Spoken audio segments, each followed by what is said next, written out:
جی ناظرین، اب رخ کرتے ہیں ڈویژن بہاولپور کا۔ ہماری deputy bureau chief Rana Binyamin کی رپورٹ کے مطابق وفاقی وزیر مخدوم خسرو بختیار اور صوبائی وزیر خزانہ پنجاب مخدوم ہاشم جمع بخت کے آبائی حلقے کی 4 موضوعات بنیادی سہولیات سے محروم اہل علاقہ پریشان۔ تفصیلات کے مطابق حلقہ پی پی 261 4 پسماندہ دیہات ترقی کے اس دور میں بھی بنیادی سہولیات سے محروم۔ موضع ڈھل گانگا، موضع دنیا پور گانگا، موضع سکندرآباد اور موضع محمد پور گانگا کی قدیمی رابطہ سڑک جو کہ ابھی تک کچی ہے اور جب بارش ہوتی ہے تو پانی جمع ہونے سے اہل علاقہ کا گزرنا مشکل ہو جاتا ہے اور حادثات پیش آتے ہیں۔ علاقائی مائندین نے میڈیا سے گفتگو کرتے ہوئے کہا کہ وفاقی وزیر مخدوم خسرو بختیار اور صوبائی وزیر خزانہ کے اپنے آبائی حلقے میں لوگ کچے راستے کی وجہ سے ذلیل و خوار ہو رہے ہیں۔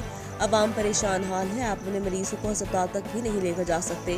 سڑک پر جگہ جگہ گڑھے پڑے ہوئے ہیں۔ کسان طبقہ بھی پریشان حال، راستہ نہ ہونے کی وجہ سے گنے کے سیزن میں آئے روز گنے کی ٹرالیاں حادثے کا شکار ہو کر الٹ جاتی ہیں، جس سے غریب کسانوں کو شدید مشکلات پیش آتی ہیں۔ اہلیان علاقہ جام ملا جوایا، عربی گانگا، فضل گانگا، جام حفیظ گانگا، غلام فرید سانگھی، حافظ فیض احمد کالو خان کرائی نے احتجاج کرتے ہوئے متعلقہ ایم پی ایم این اے سے مطالبہ کیا ہے کہ ہماری کچی سڑک کو پکی بنایا جائے تاکہ غریب عوام سکھ کا سانس لے سکے۔